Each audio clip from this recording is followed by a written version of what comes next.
Hello everyone and welcome to the vast and ominous comic book vault. I'm Captain Logan. I'm Eric, and I'm terrified by the ominous. Eric, I think this is your first time on the vault. Yeah, I've been planning to be on the Vault for like a year to do Demon in the Bottle, but I think this is the first time I've actually been on it. Oh yeah, we've still got to do that. Well, today, because we've been talking about Arrow, and Arrow just came out, we're going to talk about Green Arrow, the Longbow Hunters. This is Eric's idea, and I've been meaning to sit down and read this cover to cover. I've had it sitting on my shelf for a long time, and I never finished it, so this gave me a good chance to do that, and really enjoyed it. Thanks a lot for suggesting it. Well, it's funny because my reading had nothing to do with the TV show. A podcast I listened to called Hey Kids Comics. They were like, hey, we're doing Longbow Hunters next week. I'm like, I haven't read that in a while. Let me reread that so I'll know what they're talking about. And then I'd reread it and I was like, hey Cap, you talked about reading that. You wanna do a review? Oh, that's funny. I thought you mentioned it just because we were going to do Arrow. Nope, completely unrelated. Oh, all right. Although well, when I was to that doing podcast, this as a whole they were tie-in like, thing. Nope. And then when I listened to that podcast, they're like, oh, well, we're reviewing this because Arrow is coming out. I'm like, oh, I guess maybe I did read it because Arrow was coming out. Yes, inadvertently. Yep. Well, anyway, this came out in 1987, and this is written by Mike Grell. And Eric, you said that Grell had a whole long run right after this on Green Arrow. Yes. This was kind of like a pilot, and then he did 80 issues on Green Arrow's. I might be wrong, but I'm pretty sure it was his first solo book. Up until that point, he had appeared in stuff like More Fun comics and Adventure comics, and he'd shown up in backup strips in like Batman. And then obviously he had the Green Lantern, Green Arrow, but I'm almost positive this was his first solo book. Yeah, I think you're right. And I don't think Longbow Hunters had it, but those 80 issues all had the mature readers tag on it. Which is amazing that Longbow Hunters didn't have it, because I would have completely understood that. I don't think DC had come up with that idea yet, because I don't think Dark Knight Returns or Watchmen had that either when they were initially released. Okay, good point. And they should have. I mean, had they... Yeah. Had they been released 3 years later, they certainly would have. And Longbow Hunters had, Green Arrow just in general, that series was part of a couple of kind of not anti-superhero books, but much more low-key superhero books. They were all mature readers. There was Green Arrow, there was The Question, there was Swamp Thing before it became a Vertigo book. These were the books that were kind of the genesis of Vertigo. And you can really tell reading this book that it's not really written for kids. No, not at all. And in fact, I was surprised even now by some of the violence. There were a couple of panels violence is where I was really like, brutal. Yeah, it is. It's very brutal. There's a little bit of nudity, but like that didn't surprise me. What surprised me were things like arrows through people's ears and things. And I got to tell you, there's panels in this book I'm not going to put in the video. I was just flipping through it and I randomly got to a page where an arrow goes through a guy's eye and comes out the side of his head. Yeah, and it's bloody. It's not like sanitized. I think that's part of what makes the book so powerful. Is it really kind of shows this is the kind of damage that an arrow does. Absolutely, a guy doesn't just go around shooting people with arrows because it's fun. And Mike Grell himself is a big game hunter with arrows. Oh, I didn't know that. Well, that's awesome because he clearly knows what he's talking about, and you can tell that he's at least done some research. It's really cool that he's got personal experience. I really liked that the book opened with Oliver talking about like how much older he is now and how he's trying to get away from relying on trick arrows and those sorts of things. The book really is very much about what, like you said, what that kind of hunting really is like, and then using hunting as kind of an analogy for what Green Arrow actually does, and kind of questioning what is it that he and Black Canary and people like them are actually doing. Well, and Grell's pitch for the book was he's not a superhero, he's an urban hunter. Yeah, and absolutely he's not a superhero in this. Yeah, and he kills some people in this, and they make a big deal out of that. Yeah, they do. I really liked that. Well, first of all, I like that the violence is not gratuitous. I mean, yeah, it's super, super bloody, but that's the point of it. And I really like that when he corners the assassin at the end. And by the way, let me mention that, like a lot of vaults, we will be doing spoilers on this because we'd like to explore it a bit. So if you've not read the book, we both urge you to, and then come back and listen to the rest of this. But anyway, I really like that the end of the book is him talking with the female assassin who's also a Shadow. Yeah, what's her name? Shadow. Thank you. Shado. Yeah, cool. that's also an archer, and he calls her out for killing, and she reminds him that he's been doing the same thing. There's not much of a difference between them. Yep. Yeah. No. And he doesn't. What I liked is he doesn't have a comeback. He's not like, well, no, it was okay because my girlfriend's being brutalized. She openly says, what's the difference between you killing people because they brutalized your girlfriend and me killing people because they ruined my family's honor? That's right. Yeah, they both have reasons for what they're doing, and of course, you and I can say, it's a very morally ambiguous book. Yeah, is it okay that they kill people? You and I could say, but like, I think she's right. I don't think there is a difference between them. Yeah, no, you're absolutely right. And it doesn't. What I think really works about it is because it is so graphically violent. It doesn't glorify it. It's not cool that he kills people. No, and none of the dark stuff in this is cool. I mean, the drugs are really vilified. The violence is really vilified. One of the things that I think is really impressive with this book is when Dinah gets brutalized. It's not. What's the word? Like, I had the issue as a kid where Green Lantern's girlfriend got put in the fridge. Which is a big thing. Like women get brutalized. If you've ever read that issue, you don't see what happens. They're really kind of playing coy with that. Like, something happened to her and she's in a fridge. With this, they brutalize Green Arrow's girlfriend, but it has a point. It's not just like, oh, well, something bad's going to happen to her. It serves the story. And if you actually continue reading this, she becomes like a voice for victims. Like, that's not just something that's forgotten. She takes an active role in the community as a vocal voice for survivor victims.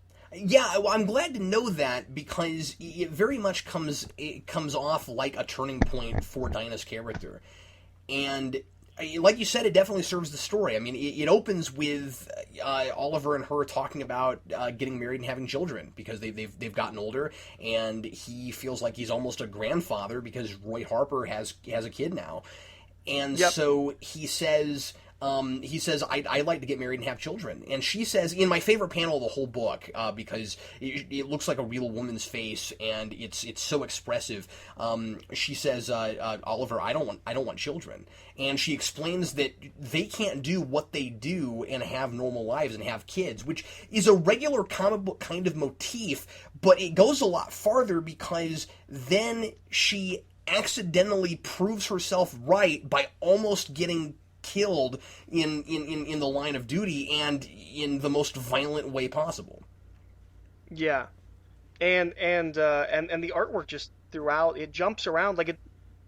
Most of it is Grell's kind of he's got like a sketchier, like a rougher Neil Adams, but then like there will just be a panel where it's just like colored pencils or it looks like watercolors or like it completely changes from panel to panel. Sometimes. Yeah, and that's not a problem. I mean, I think that's a testament to the book. It's not clean. It's not polished, and it shouldn't be because of what it is. I mean, it's wonderful artwork. You know, the people all really look like people. It's not even kind of cartoony. I mean, in a lot of places, it's almost photorealistic, and so I think that the sketchiness of it if I could even call it sketchiness, because I mean, like, there's a lot of detail, but again, it doesn't look polished. This is this is one of those books where it's really good that it's hand painted. And I mean, I know that, it's 87, so a lot more things were at that point, but I mean, like, a book like this, it ought to look as, as unpolished and urban as the story is. Yep, absolutely. And it and it really just kind of evokes the feel of the book. I mean, the artwork itself looks like, it doesn't. I'm not going to say it doesn't look like a comic book, but it doesn't look like, the Biff Bam Pow kind of, superhero comic type of thing. I think the thing really about this book and the rest of Grell's run, it is a mature reader's book. It's not an adult book. It's a mature reader's book. It's very brutal. It's very dark. It's also very 80s. I don't know if you picked up on that, but it's very, very 80s. Yeah, and kind of a lot of it was like the stuff I like about the 80s. Absolutely. It feels a lot like something like Lethal Weapon. They're dealing with crack and heroin and drugs and guys in suits. It's very much like that kind of 80s. It's almost like an 80s action movie with a guy in a costume. Yeah, and I mean, I was reminded a little bit of Watchmen. Not that it's really anything like Watchmen, but just that the mid '80s was an extremely. It's also really good. Violent. Wait, it's also really good, but like the mid '80s was a really violent time for a lot of America's biggest cities, and these books are aware of that and are commenting on it. And what better place but in a superhero comic book where people are on the street fighting crime to tackle those issues, and not just, the streets are violent, what do we do, but why are they? What's causing it? And so it's really interesting that they moved to Seattle. It's not a fictional city anymore. Yeah, and I think he was making a point doing that.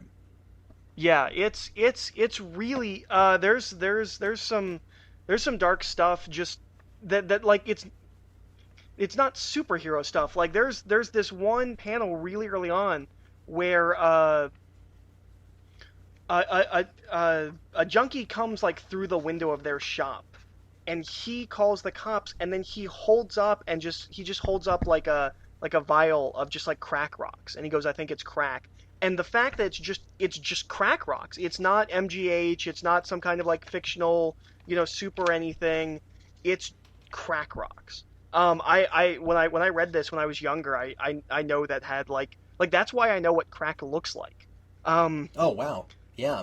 And it's just such a like a punch to the gut, just like a real world kind of a thing. There's no super science in this book. It deals with a lot of real world things, both modern from the time and also historical. It deals with the Yakuza. It deals with which is very 80s. Yeah, that is really 80s. Well, I mean, Wolverine was dealing with stuff like that. And Frank Miller brought that to comic books. And it also I think has a lot of really interesting things to say and points to make about the Japanese internment camps. Yeah. Oh, absolutely. And that all figured in really really well with the Yakuza stuff and the and again I kind love of historically that was the backstory. Yeah, I loved it too because I thought that it fit together with both of these plots. Not just with the drug running stuff and the Yakuza stuff, which is all interconnected, but like it's all about how did these societies get to this dark place they're at now. And how much of it is America's fault? That's all in there. Something I think that they do in this that I think is really interesting is because in the not really early on in the first issue we get Green Arrow's origin. We kind of get caught up to everything that's happened up to now. Although interestingly there are no panels. He says I'm not using trick arrows anymore, but Grell never draws it. He never shows a picture of him using. It's not appropriate for this book. Yep, he just mentions it and then he moves on. But what I think is really interesting is he went back and he tweaked the Green Arrow origin, where he's like, everybody made this big legend out of it that I stopped these drug dealers. He's like, it was a couple of hippies making pot, It's really like trivialized, which I think is a really interesting way to go with this very somber piece. It's not the extravagant action movie, that Green Arrow Year One would later depict it as, which was a great story. But like for this story, I think it's really, really interesting that he chose to just say, "Yeah, I didn't really do much on the island. I just stopped some hippies." Yeah, I do want to mention that this book doesn't in any way, shape, or form change my opinion on superheroes. It's not like, oh, this book did it in a realistic way, so superheroes aren't fun anymore. It's not that. It's just I really enjoy that this kind of thing is possible. This could have easily been a novella, not in comic book form, about a guy who was lost on an island, who learned how to do archery to survive, and came back and started putting on a Robin Hood outfit just because he could, and it was fun, and he had nothing better to do. By the way, I like that that's Green Arrow's backstory in this, that he did it for a while because he had nothing better to do, and then it turned into something. But like all of that, it's not superhero. He's wearing a costume. But like, there's no, and that's not to say that like the comic book form doesn't work really, really well for this. But at the same time, it's a crime drama. It's an intense crime drama, and it's vigilante fiction, and you don't have to be a superhero fan to appreciate this. Yeah, no, this is it's it's a graphic novel type of a thing. This is a one and done kind of story that it is a superhero, but it's kind of more of just a crime story with a guy in a costume. It's interesting. You're absolutely right. Yeah, thanks. It's interesting that they published this in 3 issues because I think that they 3 almost prestige format issues. Yeah, yeah. I think they might have been. Maybe it wouldn't have gotten as popular, but I mean, like, I think they might have been smarter to just publish it in trade right away because I mean, you have to read it together. Now it's in 3 chapters, but I mean, they could have published it that way. I just, like you said, it's a graphic novel. It's not a 3-issue miniseries. Well, and it's also very much a pilot. A lot of the plot threads started here run through into a series. A lot of the characters here keep going. Like I didn't know that. It stands alone so very well. Yeah, no, the guy that gets hired, the merc, fires. He goes on and keeps being a character. A lot like this isn't. It's not like he just like he wrote this and then he did like Green Arrow. Like this is very much a pilot for what his run would be. He continues with a lot of the same themes, the same ideas. It's really, really interesting, and at the same time, Green Arrow didn't really show up in any other books. While this was going on, there's a brief crossover with the Question, and I think it's either a Green Arrow annual or a Question annual, and that's it. After like issue 1, I think he just stops wearing the mask. He wears the costume, but he stops wearing the mask because it doesn't hide his identity. It's such an interesting. It's what I think a lot of books after Dark Knight Returns tried to be. It's a serious, and Watchmen. After Dark Knight Returns and Watchmen, it's a serious take on superheroes in that vein of Watchmen. Everyone jokes about how after Watchmen came out, it was this really mature story that had sex and violence. So comic books just started having sex and violence. Whereas I think this is just as mature as Watchmen. It deals. I mean, the story is about a 42-year-old guy who's basically going through a midlife crisis. Yeah. Like that's not something that you and there is sex and violence, but it's not glorified. It's not this isn't a shiny book type of a thing. It's a rough book. Exactly. When it works is when, like you said, it's actually for mature readers, not people who are old enough to read it. And when it's actually about sex and violence in the sense of what can that do to people and what's the world like when that's the focal point. I'm asked all the time by viewers what they should suggest to people who don't like comic books or can't get into comic books because they think that they're too kiddish or they don't really like superheroes, and they say what do I what do I tell them to go to besides Watchmen? Because it's people with costumes, and they're tired of hearing me saying Watchmen. This is going to be my go-to book now to say to those people, I think. Yeah, no, absolutely. The only thing that I think there, and I was actually thinking about that as I was reading this. Just completely because I've slowly been introducing my stepfather to comics. And there are two things about this that I think make it a little bit weaker for new readers. The first one is that first issue, they keep talking about Roy, and he keeps saying, like, well, he's my son, kind of. He's my son, sort of. I feel like that could be a little bit confusing, but because they never go back to it, I don't think that will be that bad. But the thing that we talked about, kind of earlier, a lot of the panel layouts go across both pages, and you don't immediately realize it. It's kind of sometimes confusing to tell your eyes where to go. Yeah, exactly. That's exactly it. You need green arrows that tell your eyes where to go. They used to have those in comics. It was really funny. If you go back to like some old like Stan Lee comics, oh, I know. It's like a standard page. It's just like go here, then go down, then go back, then go down. And they'll remind you that the comic will continue going after there's an ad on the next page. Yeah.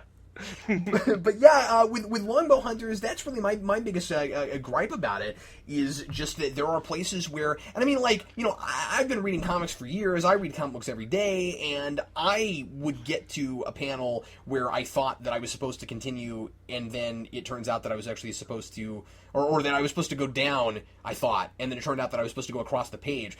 A lot of the problem is that because the artwork differs so much from panel to panel, which is great, when they start doing these big 2-page spreads where the panels go across the top of the page, and then it goes the top of both pages all the way across, and then goes down, because the art is different from that panel on the far right of that first page, and then the one on the far left on that next page, your eyes naturally want to jump down to the next thing, which very often looks a lot more like what's above it.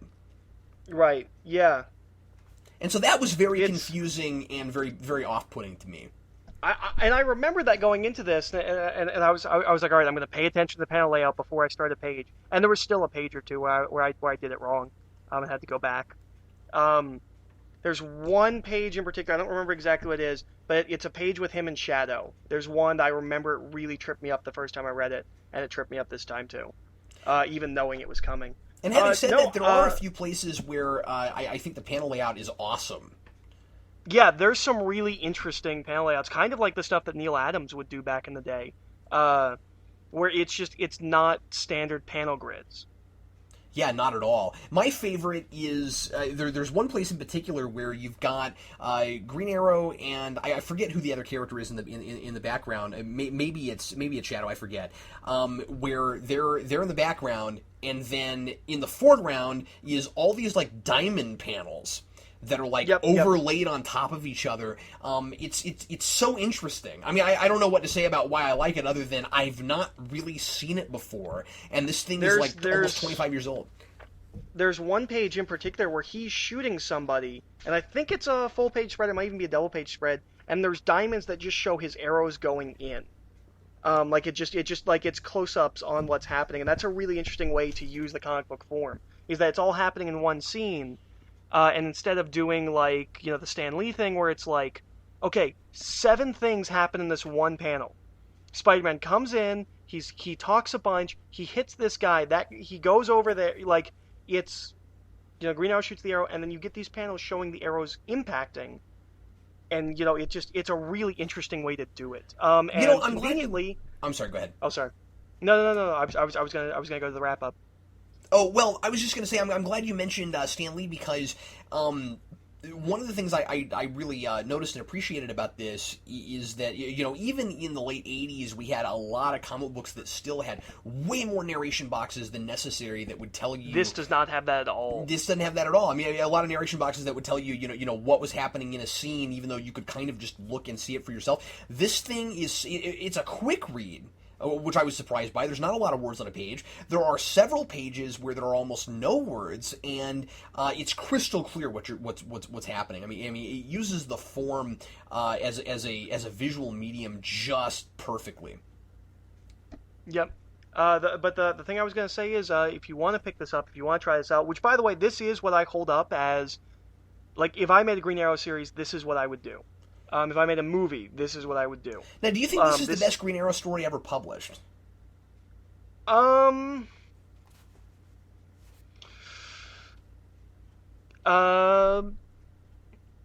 Maybe. I really like some of the Kevin Smith stuff, although that's much, and I really like your one. I'm gonna say it's probably the best. I'm not gonna say it's my favorite, because a lot of the other ones, go off into like very comic booky things. Like this is a very smart book. I think it's probably the best story ever published. I wouldn't say necessarily it's my favorite.